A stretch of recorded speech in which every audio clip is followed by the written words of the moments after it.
비타민 C 정말 많은 종류가 있는데 어떤 걸 먹어야 할지 잘 모르겠다고요? 이번 영상에선 약국에서 판매하고 있는 여러 가지 비타민 C 제품들과 적절한 복용량 등 비타민 C에 대한 이야기를 해드리도록 할게요.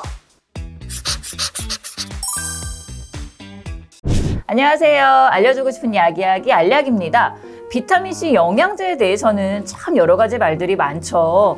비타민C를 영양제로 챙겨 먹는 게 좋은지에 관한 이야기부터 하루 얼만큼을 먹어야 좋은지에 관한 여러 가지 의견들이 있습니다. 먼저 비타민C가 왜 중요한지부터 정리를 해보도록 할게요. 많은 동물들은 포도당을 이용해서 체내에서 비타민C를 합성할 수 있지만 인간은 비타민C를 체내에서 합성을 하지 못하므로 별도로 비타민C를 보충해줘야 합니다.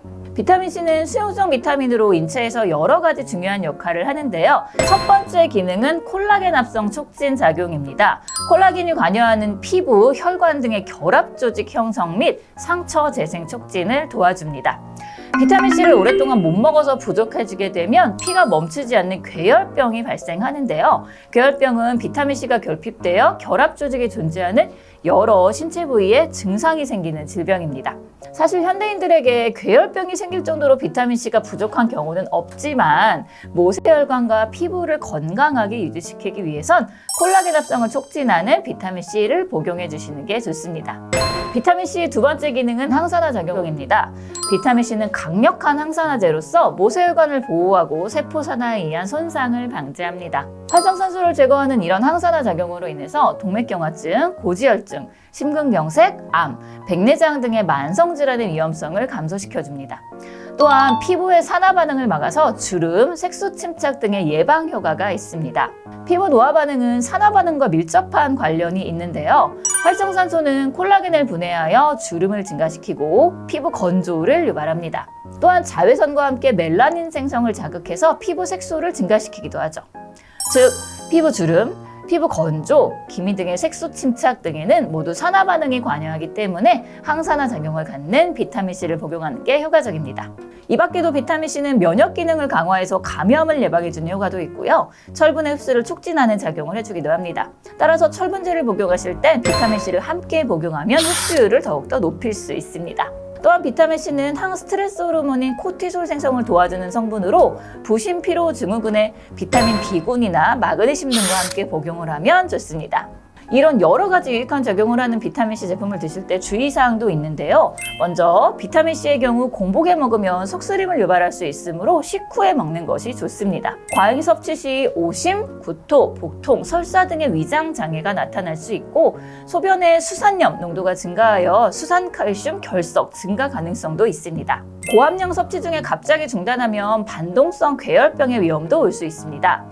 또한 고함량 비타민C가 소변을 산성화시켜서 요산의 재흡수를 촉진함으로써 통풍을 악화시킬 우려가 제기되기도 합니다. 자, 그렇다면 비타민C의 이런 여러 이점들과 이러한 여러 가지 주의사항을 고려했을 때 적절한 하루 복용량을 얼마로 보는 게 좋을까요? 비타민C가 결석을 유발하는 등의 위험성에 관한 섭취량과 기간에 대해서는 여러 가지 논란이 있긴 하지만 여러 연구를 보면 비타민C의 효과는 1일 1000mg이 넘어가면 복용량 증가와 비례해서 효과가 증가하지 않는다고 볼 수 있습니다. 따라서 일반적인 경우 비타민C의 보충은 1일 1000mg 이내로 섭취하는 게 좋다고 생각합니다. 그래서 실제로 약국에서도 한정에 1000mg짜리 비타민C가 가장 많이 판매가 되고 있습니다. 하지만 이외에도 2000mg, 3000mg짜리 비타민C 제품들도 판매가 되고 있고 이런 비타민C 제품들을 훨씬 고함량으로 복용하시는 분들도 계시는데요.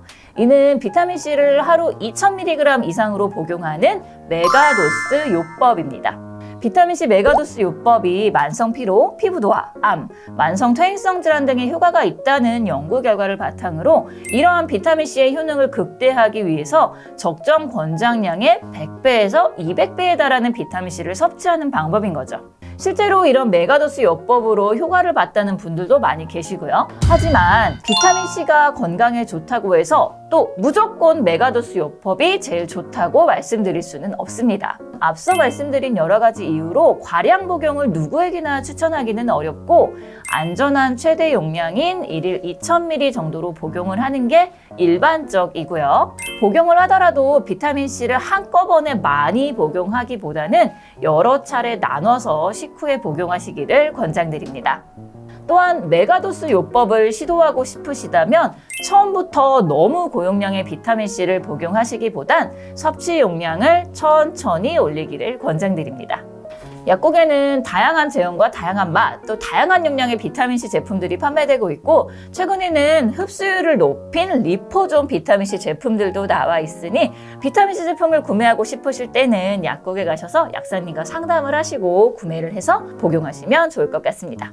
자, 오늘 이렇게 비타민C에 대한 이야기를 해봤는데요. 궁금한 점 있으시면 댓글 달아주세요. 저는 다음 시간 약에 대한 더 유익한 이야기로 찾아뵙겠습니다. 지금까지 알려주고 싶은 이야기 알약이었습니다.